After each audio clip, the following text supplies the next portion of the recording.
Welcome to Amy's Bookshelf Reviews podcast. I'm Amy Shannon, but you can call me Amy. Thank you for listening. Hello and welcome, and I hope all is well with you. I'm Amy, and today I'm talking about characters and creating them.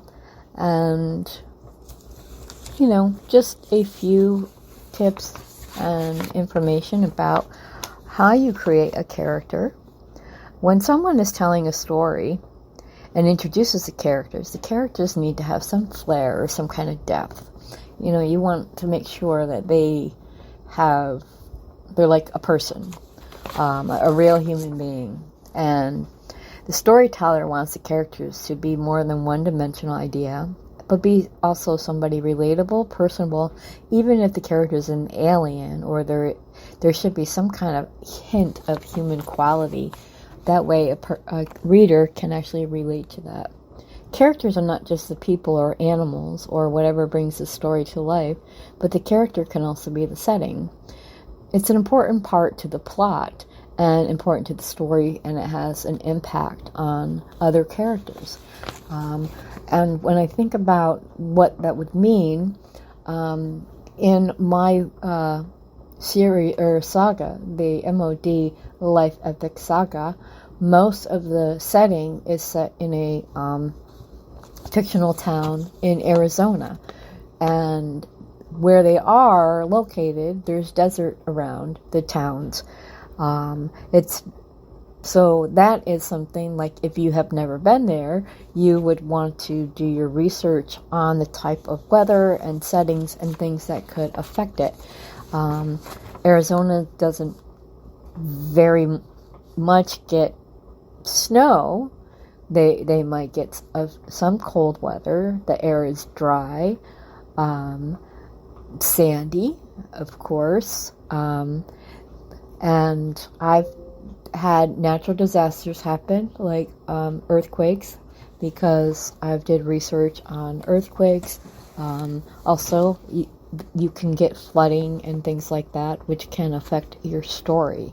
So that is something that it has an impact on characters. Say, how would your characters react if their town had earthquakes or a sinkhole or a rainstorm that seemed to never end, or a heat wave? If they're in a different setting, maybe snowstorms or blizzards. And getting to know the characters is important for the storyteller, especially when writing the story. The story should be shown and not really told, even if being narrated. Ever listen to a narrator of a movie or a television show? The narrator paints a picture with words, even though the audience can see. The difference in the book is that the words have to be transformed into more than just words on a page. Creating a character is an art form. Characters need to be real, and even if they're dystopian or in an improbable genre, they should invoke some kind of emotion. They don't have to be likable, and they can be irredeemable, but that would invoke some kind of emotion as well, unless you have a sociopath or a psychopath that is one of your characters, and you need to know how they would react as well, and how they would act by themselves or in front of other characters. Some of my favorite characters that I create are really jerks, or they're evil. They're just the villain, and they have these weird quirks that make them that way, but also there's maybe a sense of humanity. Some of the characters are fun when they have a quirk or something that is all about them. The character should also be able to be recognized by their tone, dialogue, appearance, and even if their name isn't explicitly stated. Characters with accents or some unique dialect shouldn't have something that is illegible for someone to read. If a character speaks incoherently, say that. Don't try to spell out the mutters or mumbles unless there is one or two that is specific to the character. And also, when creating a character, sometimes the author uses a real-life muse to base the character on. And that's well and good, but a writer shouldn't make it too much like the real person. And what seems to work better is when a writer uses people uses pieces of a few different persons to create one. There is a another way to get started on your character and try to make them human is an exercise called character profiles. They're useful when creating a character, especially main characters, but sometimes they work for minor characters as well. There are times, and it happens to me, when a minor character becomes a major character and remains that way. In my first book, Unwritten Life, Jim O'Rourke was just supposed to be a techie with a crush on his boss, and then he started to date her. They eventually got married, had kids, divorced, died, remarried a few times, came back to life, all within the large MOD life saga. And it would have been a totally different story if he had just stayed a background character. And also, character interviews. They're fun and interesting to do, character interviews. Once you have your character created, and even if you completed your story, doing an interview can give a great insight into something the author doesn't even realize. Put yourself in the character's shoes, and it doesn't just have to be the main character of the story. See if it leads you where you want to go. In upcoming episodes, I will be doing character interviews, some with my own characters, and if you're an author who wants me to interview one of your characters, you can go to my podcast page and fill out the request form and get all the information on how you would get your character interviewed. Basically, I would send you a form, an interview form for your character, and you would answer it as your character. And then I would interview the character online using a computer AI voice that will either be male or female depending on how you wish your character to speak. So that is something that I've just started, and I will be doing mine off and on and fitting in other people's as well. I am scheduling podcasts into 2025. So there is time, and as long as I have one listener, I hope I have more, I will continue to do the podcast. And as long as I can share my work and author's work with the audience, and maybe someone will pick up one of our books and start reading it. And, my hope for myself is that I will become someone's favorite author. Even if it's just for a little while.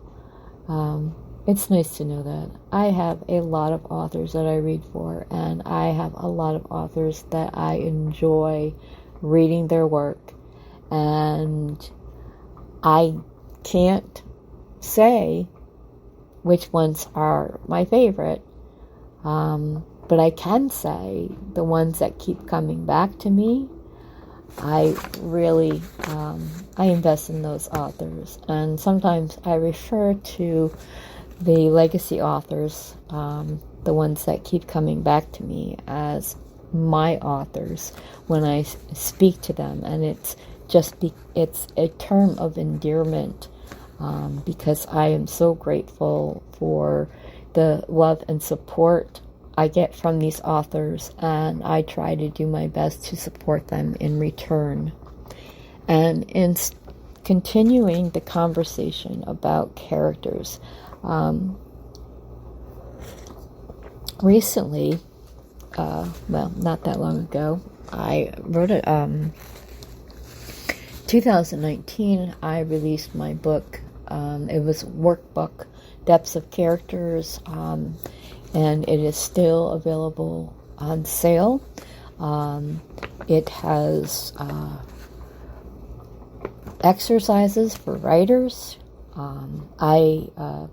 It talks about the various creating characters, and how to do a profile, genre, characters based on genre, characters that have various point of views within the story, and also samples of author interview questions for them to, interview their characters.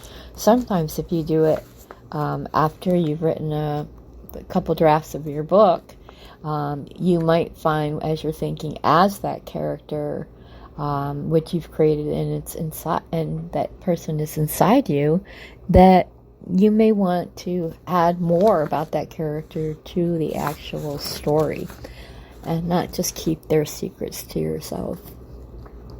So, the most unforgettable characters. Any writer who wants to tell a story needs to bring in characters. The characters, no matter what species or beings, need to be more than one-dimensional. The characters make up the story and breathe life into it. Sometimes there can be too many characters, and sometimes there is not enough, and sometimes it's just the right amount that tells the story. More like shows the story, and that's very important. You want to be able to show your story, your vision of the story. And when we read, we think in our head. If you are a visual person like I am, when I'm reading it, I'm picturing what the characters look like to me and how they talk and things like that. I do the same when I am writing a character, creating one. One way a writer can prepare is to create character profiles. They can be in-depth details with every aspect of the character's life, or a quick biography that may grow within the story. Profiles can help decide occupation, background, backstory of the character, and wherever they may have originated from. Also, what's important, and I find that the naming process. I know a lot of writers, they have their own ways and personal ways of creating names. An important part of the character's growth is the naming process. Writers create placeholder names sometimes, and I've seen books where they forgot to write, they would write insert name here for this character because they couldn't think about it. And that's something you need to make sure that you don't use placeholders. Personally, I sit back and I ponder the name if it doesn't come right away. I don't use placeholders, but I have changed names in the context of the story as it didn't seem to fit my book. In my book, Contrary Measures, my main character, Raina, Rayna, was originally named Emily, but in chapter 1, I realized it didn't fit the toughness of the story. Tip, though, when changing the name while writing the story, even during editing, maybe make sure you change every instance of the name. Characters' names can play a big part of the story. In my book, Smashed, my character, Savvy McAvoy, her real name is Sunshine Rainbow Savvy McAvoy, and she was raised as a hippie, so her and her brother's unique names play a big part in the story. Background, ethnicity, race can also lend to the story. Character surnames are about as important as the first name. If the character is Italian, it's important for the surname to be Italian unless the character was adopted or the parentage is different. Language and voice. Character backgrounds and upbringing should be reflected into how they speak, and if they speak different languages, how languages are translated within stories up to the author. In some cases, I wrote out the Italian or Spanish words and then either added parentheses with the translation, or I had other characters translate. Like, say, one of my characters would say grazie, and another character say, oh, well, you're welcome, so we know that that person said thank you. I've also had characters that use ASL, American Sign Language, and I made sure instead of the word said was written, the word signed was indicated. One thing about vocalization in languages is that writers should be clear to indicate what the character is saying, and not always being hung up on how the words sound coming out of their mouth. Indication of an accent without having to write the accent can be better and clearer. And other times, writing the word bout, with apostrophe, B-O-U-T, instead of about, or cause, a parenthesis, C-A-U-S-E, instead of because they may be worth the emphasis. Minor characters are not just always background characters, such as a reporter asking a question or receptionist that is always sitting behind the desk at the hospital. I like to name real background characters, and if they appear in the story more than once. I've also had characters that started out in the story to be minor and then really became part of the story in a whole new way. It wasn't how I intended it, but sometimes characters grow along with the story as it's written. Any writer will understand that no matter how much is or how little is planned in the writing process, the story can take a whole new level, especially with characters. And I've mentioned this before, that the character Jim in Unwritten Life, he was just going to be a technician, and he ended up falling in love with his boss, and that created the family that continued on and grew within the town of Sour Springs. Other characters are not just people or beings, and I say beings because many characters have been aliens, animals, monsters, humans, etc. The other characters can be the ones that are non-beings. The non-beings can be the environment, scenery, or the building, or even spaceship that the story takes place. These characters are what the story revolves around and can dictate how others react and act within the story. These other characters bring a new level of the story. Environment characters can bring a myriad of weather or natural disasters. My saga of books is set in the fictional town of Sour Springs, Arizona, is out near the desert. Several stories revolved around the weather or natural disasters such as an earthquake and flood, and even the dry heat. These affect the stories and the characters' reactions. Flaws. No character should be perfect unless they're an angel, and even then, they should have flaws. Characters who have flaws are the greatest and the characters should grow. Some characters may drink too much, some are self-absorbed, some want to rule the world, and some just want to live their life and fall in love. Not everyone should be rich and have an endless amount of money, and some should be hard-working people, sometimes down on their luck. I've written about millionaires, law enforcement officers, lawyers, private investigators, homeless veterans, just to name a few types, and none of them are like the other. They have quirks and flaws and qualities that make them human or human-like. Villains. For me personally, villains are the most fun to write for, and I say write for because I'm telling their story. Villains are mean or ruthless, sometimes violent or crazy, and sometimes just misunderstood. Villains can be redeemed or partially redeemed, and villains can get away with crime and be caught again and again. Villains should be written as villains, the kind people love to hate, or just that people plain hate them. If they hate your villain, it's okay. That's what they're there for. Good can turn to evil, but there also needs to be some type of indication, even if it's minor. An evil can turn to almost good. It's how the character is written and how they act. I like those villains that aren't quite villains, but are rude jerks and just love to antagonize people. Characters should never be plain or simple, but sometimes that's what's required. Characters can add levity or humor to dark situations, giving a sense of lightness in the story, even for a moment or at a time when it may feel appropriate but be needed. Think of a cop procedural show when 3 cops are standing over a dead body at the crime scene and one quips a one-liner about the cause of death. It seems inappropriate, but it may be how they deal with the situation they are in. Characters can make or break a story. They should be thought out and allowed to grow. Yes, the characters come from the writer's mind, but when it's on paper, they should be able to take a breath and journey through the plot. They are not just part of the story, they are the story. So that's kind of like my take on creating characters and how to develop your characters. You want them to feel real no matter what the character is. You know, if you watch sci-fi movies, you have various beings, or if you have fantasy, the same thing. You have monsters and creatures and alien races, and aliens are not just the big-headed green monsters from Mars that are suspected to be in that secret base in Area 51.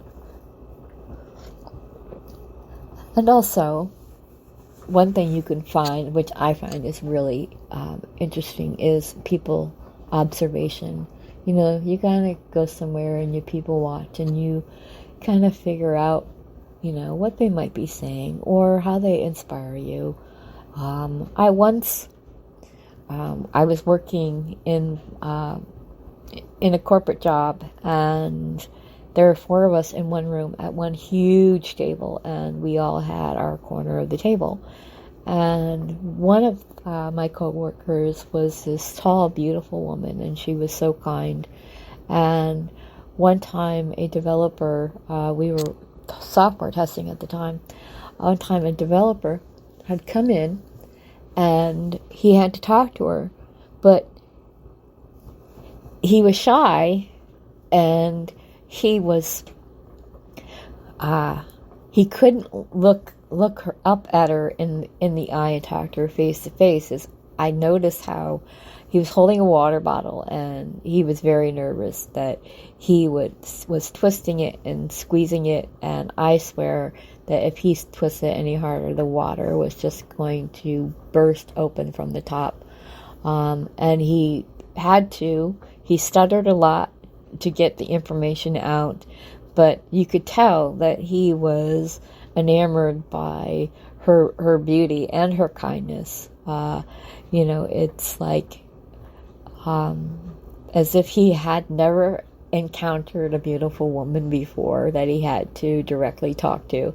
So I actually made note of that, and I wrote a similar scene about that. I was inspired by that and wrote it into a book where a man who was not familiar with dating or, and he met the love of his life, and when he met her, he was just so enamored. And so it's those kind of things. And I recommend to don't name your characters after your family or your friends. If you do, change the name in a way that you know it's them, and make it so if they read it, they're not saying, wait a minute, that's me. And sometimes you just use a name and it has nothing to do with the character, and they're like, is that what you think of me? And so you don't want to go down that road. But you can base your characters on people. What I like to do is take a variety of personality traits from various people and put them into one person or one character. I have sometimes